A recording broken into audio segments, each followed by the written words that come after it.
Palavra da Verdade, a exposição bíblica com Hernandes Dias Lopes.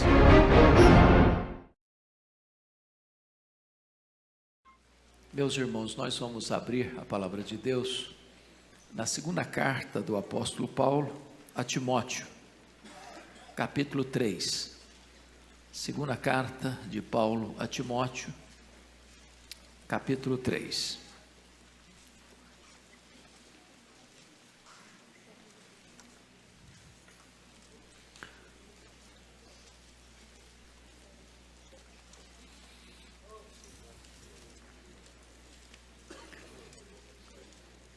Paulo escreve o seguinte: sabe, porém, isto: nos últimos dias sobrevirão tempos difíceis, pois os homens serão egoístas, avarentos, jactanciosos, arrogantes, blasfemadores, desobedientes aos pais, ingratos, irreverentes, desafeiçoados, implacáveis, caluniadores, sem domínio de si, cruéis, inimigos do bem, traidores, atrevidos, enfatuados, mais amigos dos prazeres que amigos de Deus. Tendo forma de piedade, negam-lhes entretanto o poder. Foge também destes. Pois entre estes se encontram os que penetram sorrateiramente nas casas e conseguem cativar mulherinhas sobrecarregadas de pecados, conduzidas de várias paixões, que aprendem sempre e jamais podem chegar ao conhecimento da verdade. E do modo por que Janes e Jambres resistiram a Moisés, também estes resistem à verdade. São homens de todo corrompidos na mente, réprobos quanto à fé. Eles, todavia, não irão avante, porque a sua insensatez será a todos evidente, como também aconteceu com a daqueles. Tu, porém, tens seguido de perto o meu ensino, procedimento, propósito, fé, longanimidade, amor, perseverança, as minhas perseguições e os meus sofrimentos, quais me aconteceram em Antioquia, Icônio e Listra. Que variedades, perseguições tenho suportado. De todas, entretanto, me livrou o Senhor. Ora, todos quantos querem viver piedosamente em Cristo Jesus serão perseguidos. Mas os homens perversos e impostores irão de mal a pior, enganando e sendo enganados.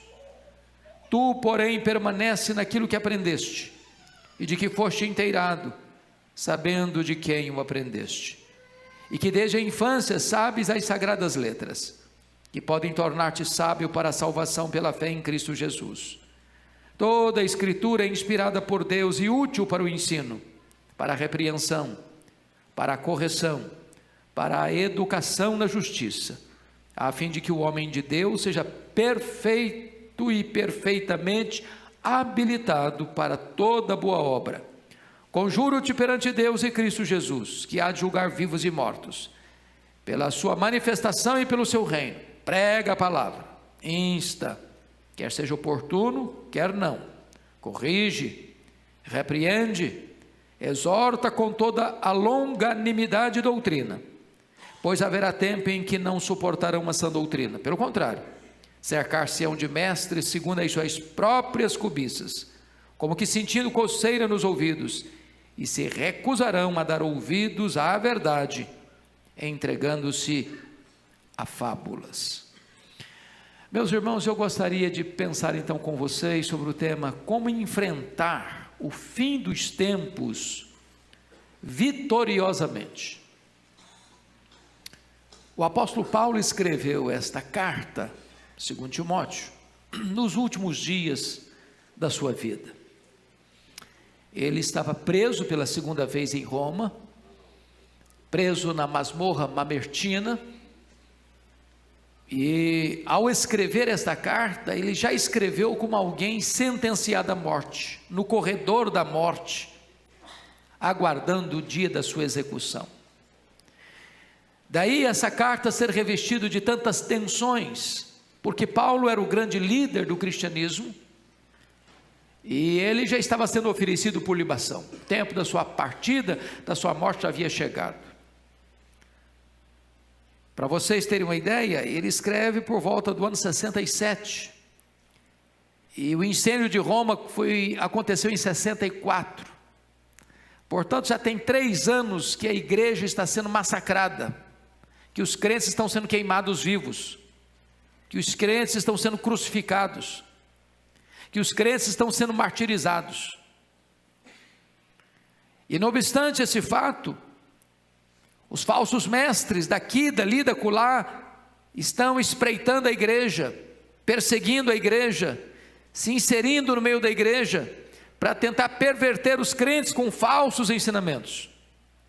Por outro lado, Timóteo, que deveria de assumir o bastão do evangelho, é jovem, é doente, é tímido, e Paulo escreve para este jovem, para reanimá-lo, para fortalecê-lo, para encorajá-lo, e Paulo começa a dizer para ele no versículo 1 o seguinte: sabe, porém, isto, nos últimos dias sobrevirão tempos difíceis. É claro que Paulo não está querendo dizer últimos dias, os últimos dias no sentido funilzinho escatológico, que imediatamente precederá a segunda vinda de Cristo, porque na linguagem neotestamentária, o fim dos tempos chegou em Cristo. Portanto, da primeira à segunda vinda de Cristo, nós chamamos todo esse tempo de fim dos tempos. Eles viveram dias difíceis, nós estamos vivendo dias difíceis. A palavra que aparece aí no grego, tempos difíceis, na verdade significam tempos furiosos. É a mesma palavra que Mateus emprega no capítulo 8, para descrever aqueles 2 endemoniados de Gadara que estavam furiosos. Poderíamos dizer que são dias satânicos, dias diabólicos, dias em que Satanás emprega toda a sua fúria para perverter os homens, para destruir valores, para desconstruir pilares morais e espirituais. A segunda coisa que Paulo vai trazer para nós de forma tão clara é que o caos da sociedade é resultado daquilo que os homens são. Preste bem atenção. Há um ditado popular muito conhecido no Brasil e no mundo, é que o homem é produto do meio. Isso não é verdade. O meio é produto do homem. Não é o meio que corrompe o homem em última instância, é o homem corrompido que corrompe o meio. A sociedade está um caos, é porque o homem corrompido afeta a sociedade. É isso que Paulo vai trazer para nós agora. E eu queria que você observasse comigo algumas palavras-chave desse texto. E essas palavras vão governar a nossa mensagem aqui nesta noite. Primeiro, confira comigo aí, por gentileza, o versículo 5. Ele dá uma ordem: foge. Foge. A segunda palavra que governa esse texto está no versículo 10, que foi traduzido no gerúndio, mas está no imperativo. Tem seguido, e a palavra no original é segue. Segue. A terceira palavra que governa esse texto está no verso 14. Permanece. Permanece. E a quarta palavra que rege o texto lido está no capítulo 4, versículo 2. Prega. Prega a palavra. Então ele vai tratar nesse texto de 4 imperativos. Primeiro, foge. Segundo imperativo, veja comigo, segue. Terceiro imperativo, permanece. Quarto imperativo, prega. Então vamos olhar esses 4 imperativos. Primeiro, nós precisamos fugir do espírito que marca o fim dos tempos. E eu quero dizer a você inicialmente que o mundo está arruinado porque os homens estão invertendo os valores de Deus. E eu chamo a sua atenção para 3 palavras aqui no texto. Você sabe que na língua grega nós temos várias palavras para amor: ágape, filéu, eros e estorguê. Aqui ele usa o amor filéu. E eu vou pedir que você memorize hoje 3 palavras gregas, que vão nos ajudar a entender o que o Paulo está dizendo. 3 palavras que começam com amor. O problema da sociedade, o problema meu, o problema seu, o problema do ser humano, é que ele usa o seu amor de maneira mal direcionada. Se não, vejamos. Primeira palavra que eu gostaria que você decorasse aqui, está no versículo 2. Pois os homens serão o quê? Egoístas. A palavra na língua grega, passando para o singular egoísta, é a palavra philautos. Você pode repetir essa palavra comigo? Philautos. Sabe o que é philautos? É aquela pessoa que pensa nela mesma, que busca a realização dela mesma, que busca fazer a vontade dela mesma, que a vontade dela tem que prevalecer sobre os outros. É aquela pessoa cuja vida gira em torno de si mesma. Ela não pensa no outro, ela não busca o interesse do outro, ela pensa que o mundo tem que girar em torno dela. Ela é egocêntrica, ela é egoísta, ela ama a si mesma, não num amor saudável, mas num amor distorcido, um amor que só pensa nela mesma, só busca a vantagem e os desejos e o cumprimento dos propósitos dela mesma. Esse é o philautos. Por que o mundo está assim? Porque as pessoas são egoístas, irmãos. O egoísta, ele quer tirar proveito do outro. O egoísta, ele quer que todo mundo sirva a ele mesmo. Ele usa as pessoas de uma forma a extrair o máximo delas e depois descartá-las, como você chupa o caldo de uma laranja e depois joga o bagaço fora. Este é o problema da sociedade. As pessoas são egoístas: marido egoísta, esposa egoísta, pais egoístas, filhos egoístas, patrões egoístas, empregados egoístas, governo egoísta, governados egoístas, cada um pensando em si e não no que é do outro. Isso adoece a sociedade. A segunda palavra que eu gostaria que você decorasse é a palavra seguinte: avarentos. Vamos pegar para o singular. A palavra avarento significa, a palavra grega é filarguros. Você pode repetir essa palavra comigo? Filarguros.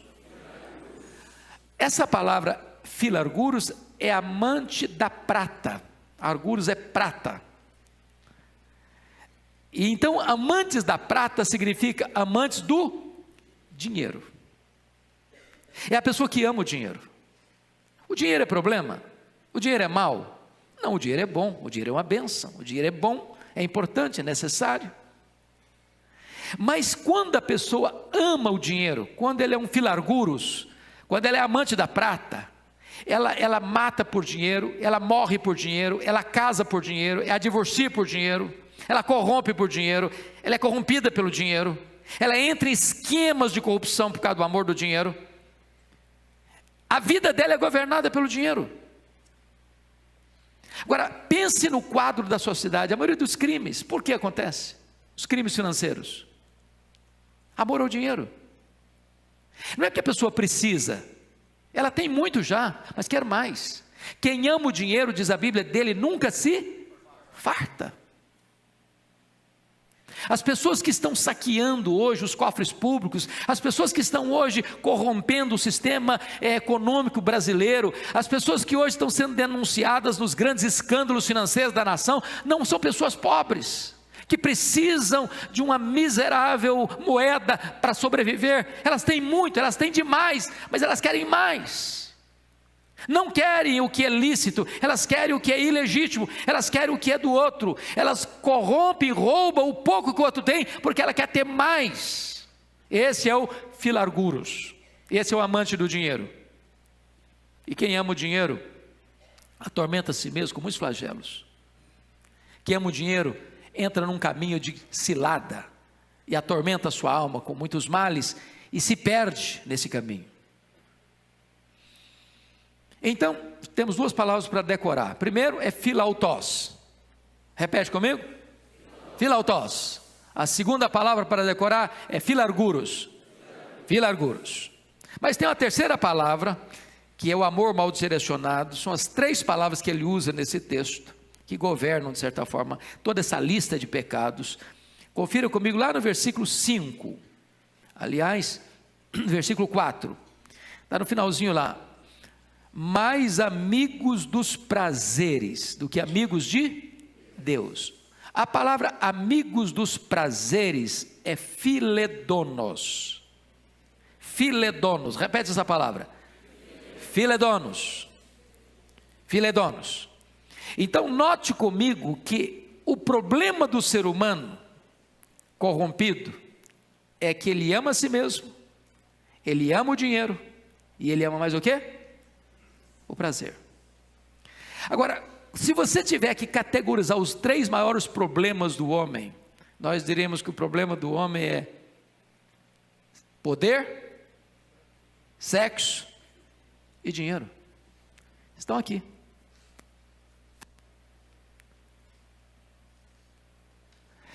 A busca do prazer desenfreado. Veja a nossa sociedade, toda a indústria hoje pornográfica é para tentar suprir essa necessidade de prazer. E as pessoas querem prazer. 30% dos homens hoje são viciados em pornografia. 20% das mulheres hoje são viciadas em pornografia. A indústria do entretenimento cresce a cada dia. Está se empanturrando o ser humano de prazeres. Nós vivemos numa sociedade hedonista, cuja filosofia é: comamos e bebamos, porque amanhã morreremos. Vamos aproveitar a vida, vamos aproveitar a vida. Qual o problema então? É que quando o amor do ser humano está mal dirigido, amando a si mesmo, amando o dinheiro e amando mais o prazer do que a Deus, a sociedade se corrompe.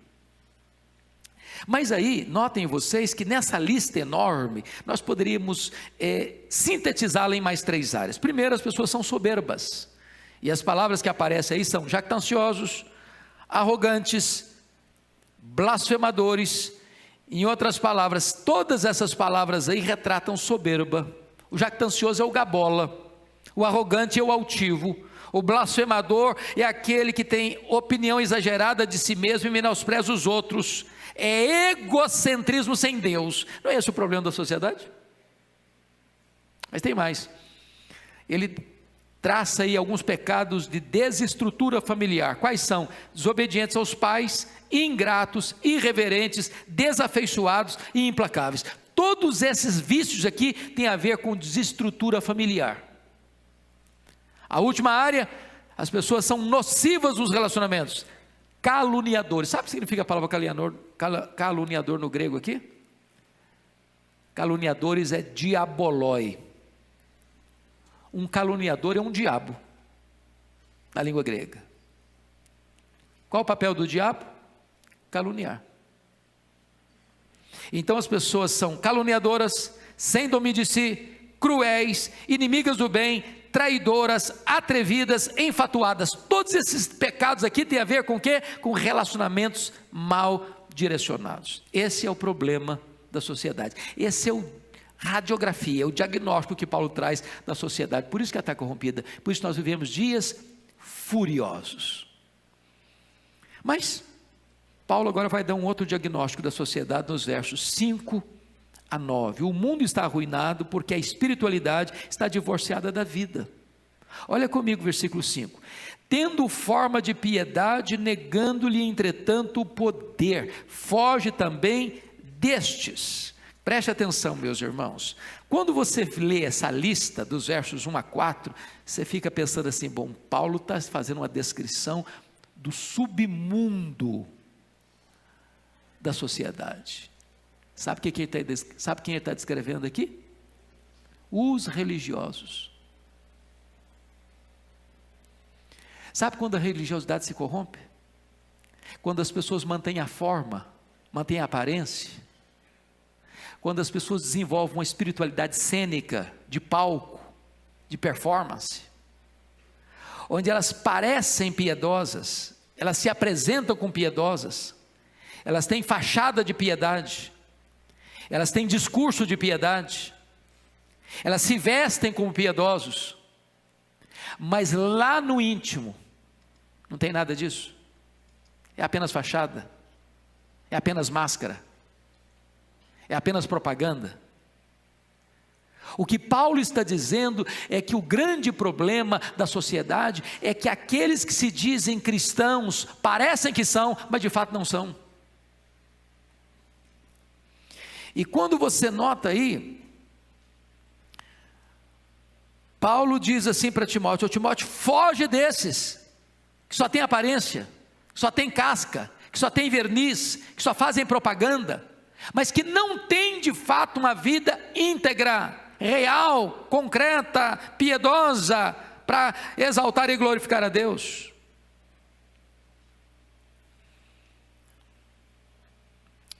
Paulo começa a mostrar que essas pessoas são dominadas por esses falsos mestres que tentam seduzir as pessoas mais vulneráveis, essas pessoas que resistem, conforme o versículo 8, à verdade. São homens de todo corrompidos na mente, réprobos quanto à fé. Ele está dizendo que nessa conjuntura de espiritualidade falsa, entram os falsos mestres, para seduzir, para enganar, para arrebanhar, para fazer proselitismo. E essas pessoas não toleram a verdade, elas resistem à verdade, elas estão corrompidas na mente, elas são réprobas quanto à fé, o entendimento delas está ruim, a fé delas não é verdadeira. E o que acontece? Elas irão avante, elas não irão avante, porque a sua insensatez será a todos evidente, como também aconteceu com aqueles. Sabe o que está acontecendo aqui? O que Paulo está dizendo é o seguinte: os falsos mestres, os falsos pregadores, os falsos profetas, vão chegar um momento, irmãos, que vai entrar em ressaca. A falsa religião vai entrar em ressaca. Vai chegar um momento em que as pessoas vão acordar. Vai chegar um momento que os olhos vão se abrir. Vai chegar um momento que as pessoas que estão sendo enganadas vão abrir os olhos. Não é isso, não é possível. Eu estou sendo enganado, eu estou sendo ludibriado. E essas pessoas não vão avante. Porque o engano delas, a avareza delas, a ganância delas, o falso ensino delas vai ser desmascarado.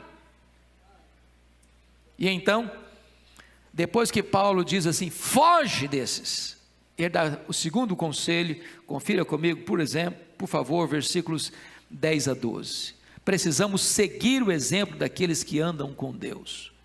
Então você que está aqui hoje, acautele-se, para você não seguir os passos daqueles que não têm compromisso com a verdade de Deus. Foge deles, foge deles. O que você vai fazer? Só fugir do erro? Só fugir dos falsos mestres? Não. Agora Paulo diz no versículo 10, tu porém segue de perto, ou tem seguido de perto o meu ensino, o meu procedimento, o meu propósito, a minha fé, a minha longanimidade, o meu amor, a minha perseverança. E eu chamo a sua atenção aqui para um ponto importantíssimo. Você e eu precisamos de modelos, de exemplo. Irmãos, nós temos o nosso modelo maior, que é Cristo, mas nós precisamos olhar para gente de carne e osso como você e eu, dizer, eu estou seguindo gente que anda com Deus, gente que conhece a Deus, gente que tem ensino genuíno, gente que tem procedimento verdadeiro, gente que tem fé genuína e pura. Para um pouquinho comigo. Eu fui criado na região rural.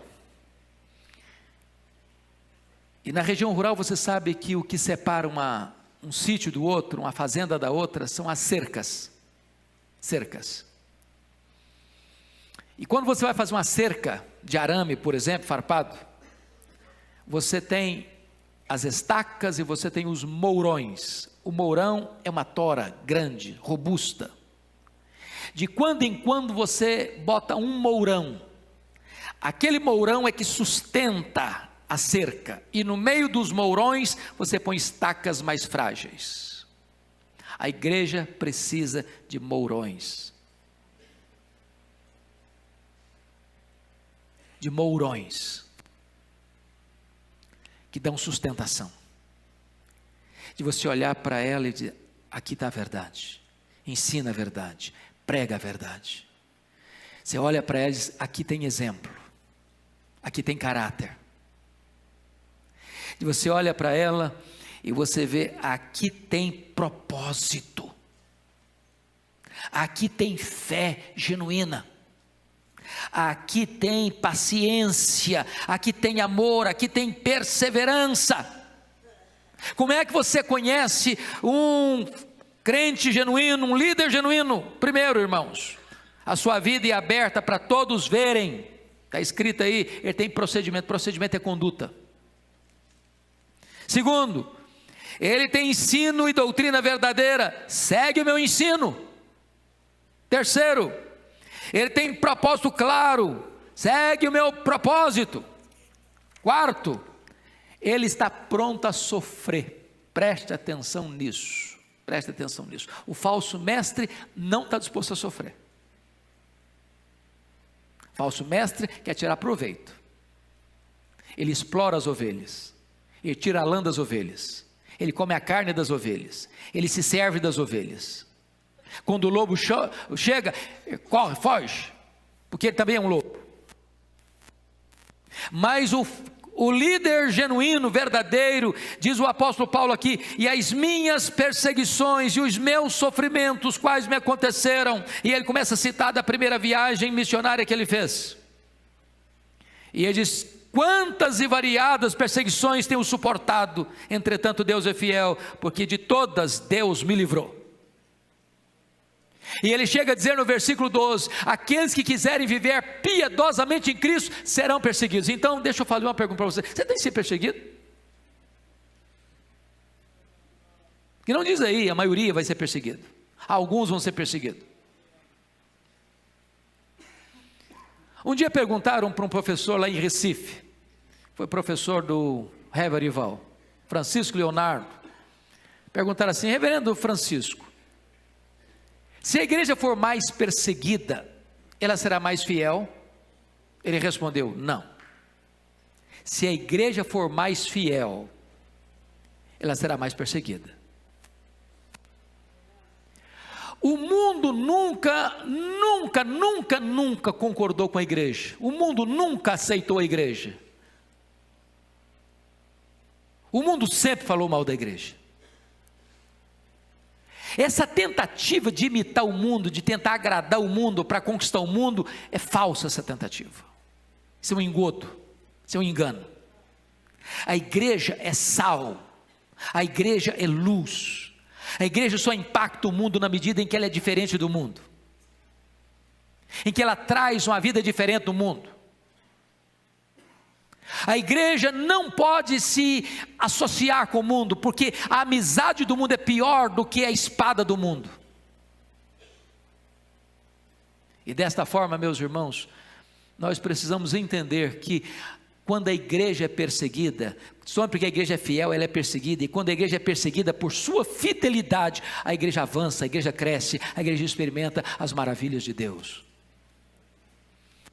Terceira palavra que Paulo vai usar: a primeira é foge, a segunda é segue, a terceira palavra é permanece. Então eu gostaria que você olhasse comigo agora nos versículos 13 a 17.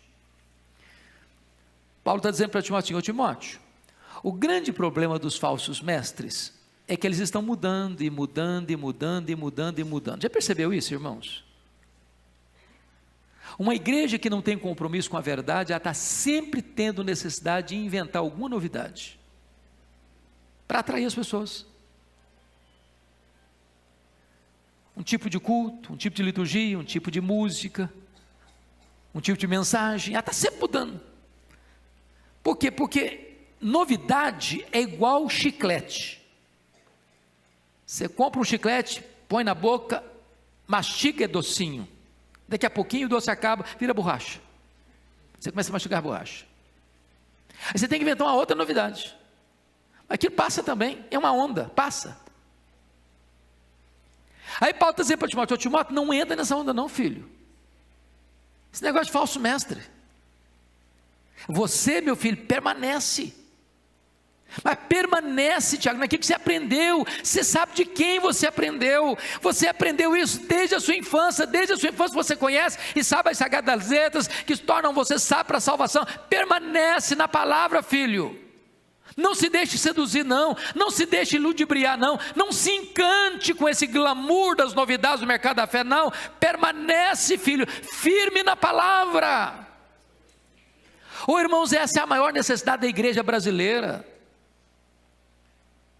O que mais a igreja brasileira precisa é de uma reforma nos púlpitos. Em vez do púlpito ser um palco para apresentar novidades para o povo, o púlpito precisa ser a fonte da pregação genuína e verdadeira da palavra de Deus. Essa palavra é viva, essa palavra é atual, essa palavra é inerrante, essa palavra é suficiente, essa palavra não pode falhar. Ela foi atual ontem, ela é atual hoje, vai ser atual amanhã, ela foi oportuna ontem, é oportuna hoje, vai ser oportuna amanhã. Prega a palavra, é a ordem de Paulo a Timóteo.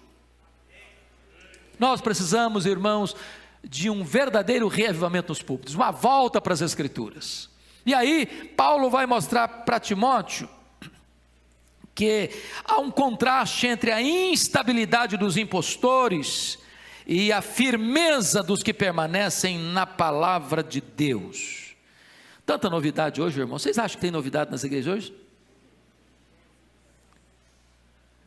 Irmãos, tem dia que eu faço o seguinte propósito: hoje eu vou ligar a televisão, vou assistir um sermão, vou ficar pelo menos 5 minutos sem mudar de canal. Com 2 minutos eu não aguento, fervo o sangue.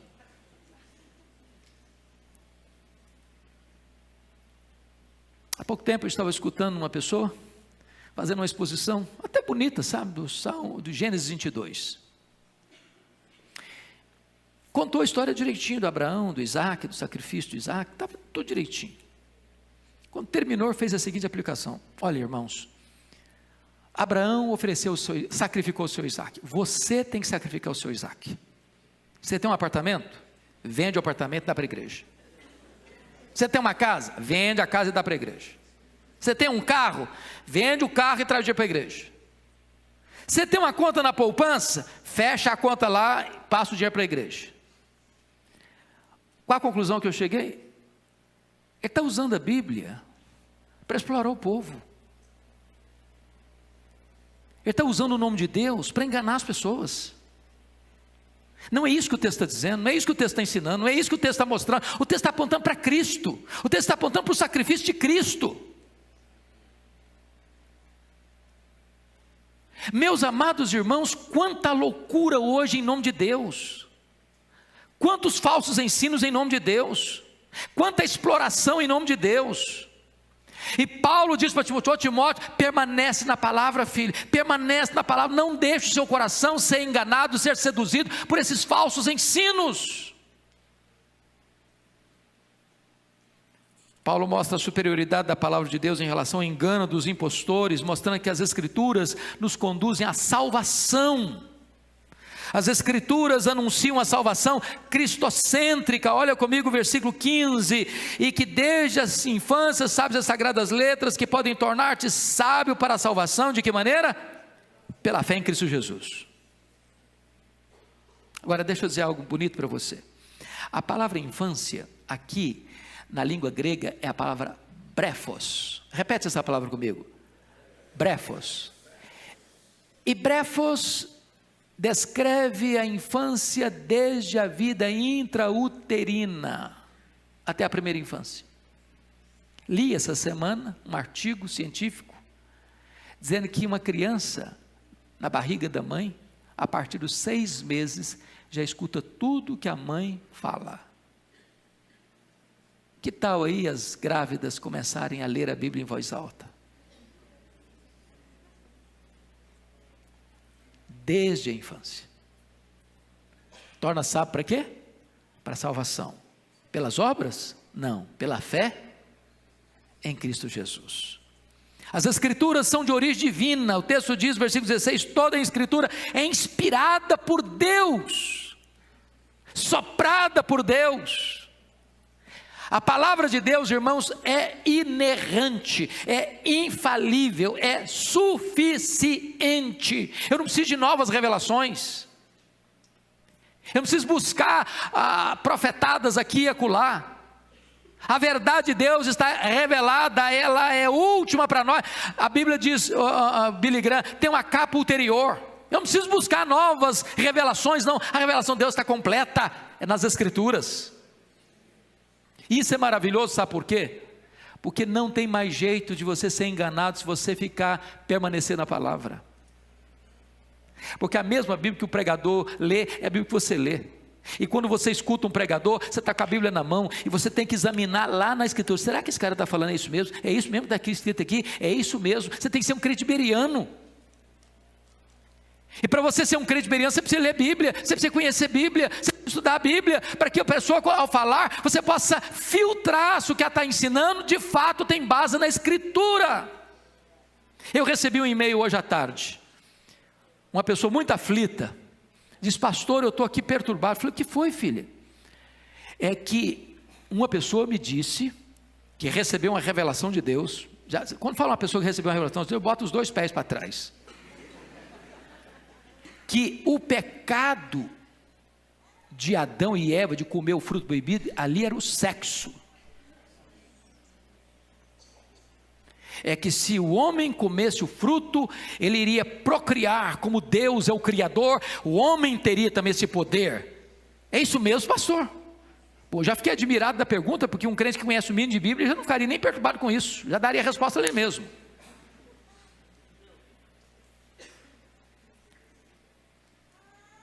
Tantas revelações estão recebendo por aí, que tem nada a ver com Deus, porque quando Deus criou o homem, antes do pecado, ele disse, crescei, multiplicai, enchei a terra. É claro que o fruto proibido não é sexo. O sexo já era desfrutado antes da queda, sem qualquer problema, é bênção de Deus. Por isso Deus instituiu o casamento. Mas, terminando, Paulo vai para a quarta palavra. A primeira palavra qual é? Foge. A segunda palavra é segue. A terceira palavra é permanece. A quarta palavra é prega. Então vamos ver agora capítulo 4, a 4, Paulo mostra a base da sua exortação. Devemos, preste atenção nisso, olhar, irmãos, para o dia da prestação de contas. Conjuro-te perante Deus e Cristo Jesus, que há de julgar vivos e mortos pela sua manifestação e pelo seu reino. Prega a palavra. Sabe o que está dizendo? O que ele está dizendo aqui? Ô meu irmão, você que foi salvo, você que encontrou a graça, foi encontrado pela graça de Deus, você precisa pregar a palavra. Sabe por quê? Você vai ter que um dia comparecer perante o juízo de Deus. Vai prestar conta da sua mordomia.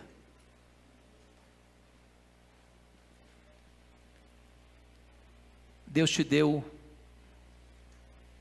a salvação, não para ser retida, mas para ser partilhada. Você não é um reservatório, você é um canal. Não retenha essa mensagem apenas para você. Pregue na sua casa, lá na academia, você está fazendo ginástica, pregue lá. Vai pegar um táxi, prega para o motorista. Está no ônibus, está no metrô, fale com a pessoa do lado. Eu tive agora no Japão e eu fiquei impressionado. Andei de trem-bala, andei de metrô, que esse trem tudo lá.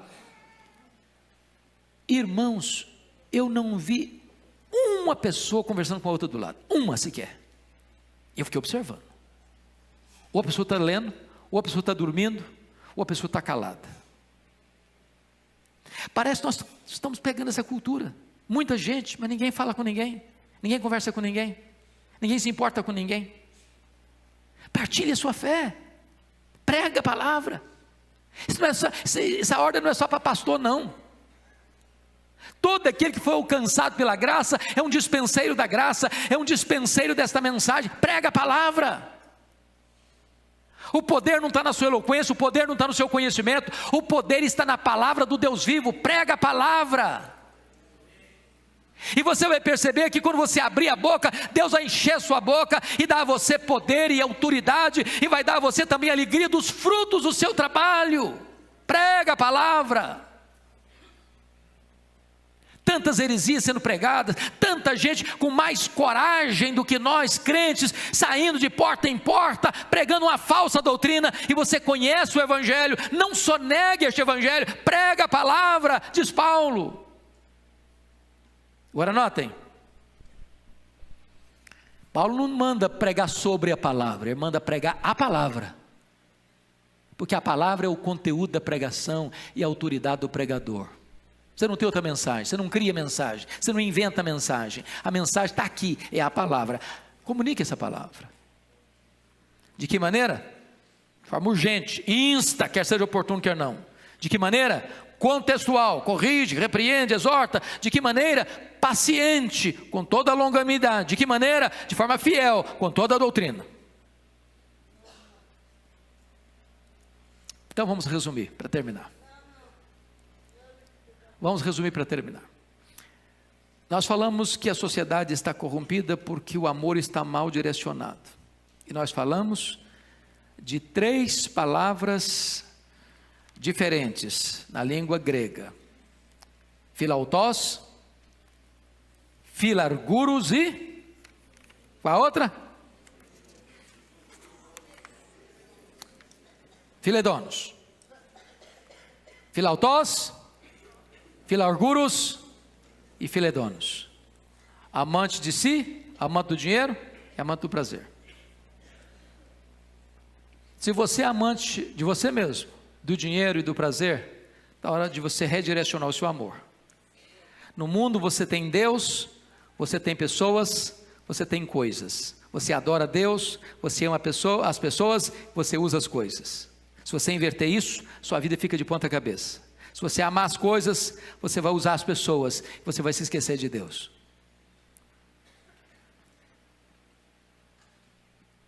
Como é que nós vamos fazer? Foge. O que é que você precisa? É encontrar mourões da fé. Você vai olhar para o que elas pregam, você vai olhar como elas vivem, você vai olhar como é que elas estão dispostas a sofrer por este Evangelho. E você vai permanecer, sem buscar novidades, sem se atrair pelas novidades.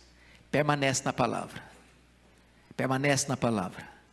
O que os profetas fizeram, o que os apóstolos fizeram, o que os pais da igreja fizeram, o que os reformadores fizeram, o que os avivalistas fizeram, o que nós estamos fazendo, os nossos filhos vão fazer, os nossos netos vão fazer. Prega a palavra.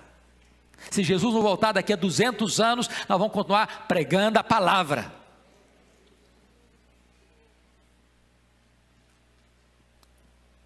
Foge, segue, permanece, prega. Esses são os imperativos de Deus para você e para mim nesta noite. Vamos ficar em pé?